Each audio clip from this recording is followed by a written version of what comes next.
Hello everyone! Magluluto naman tayo ngayon ng lechon manok sa kawali.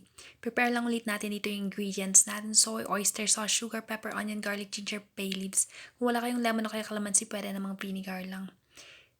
Mimix lang natin yan lahat tulad ng pagmamahal niya sa'yo. Ay naku, charis!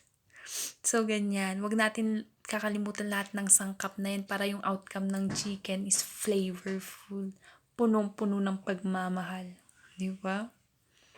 So, yan. Prepare na din natin yung chicken natin. Linagyan ko nga pala to ng 3 stalk of lemongrass. Tapos onion leeks. 3 kasi ang fat ng chicken. Ang laman-laman niya. Ang sarap kagatin. Kahit hindi pa lutoan eh. So, yan. Ipinor nyo na din yung mixture ninyo. Tapos mamarinate natin to ng 2 hours. Back to back. After that, magsisir na din tayo.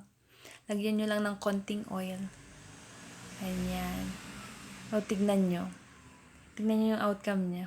O, di ba? Parang na-roast na talaga. Lechon na lechon. Ganyan din gagawin niyo sa kabila. Tapos yung next step, pour na din natin dito yung mixture natin. Ganyan. Mag-add na din kayo ng 2 cups of water. So, depende naman yan kung maliit yung chicken nyo, kaya sobrang laki. Ganyan. Yan, distribute nyo lang evenly yung sauce niya para makukok naman hanggang sa mag-dried out. Ay, not totally dry para may sauce pa din sa chicken. Diba? Ganyan yung outcome niya. Siyempre, prepare nyo na din yung plating ninyo. Ang sarap-sarap nito. Makakailang takal ka din ng rice. Recommended na recommended. Hindi nyo na kailangan bumili sa mga lechonan. Oo. Ganyan, ang sarap.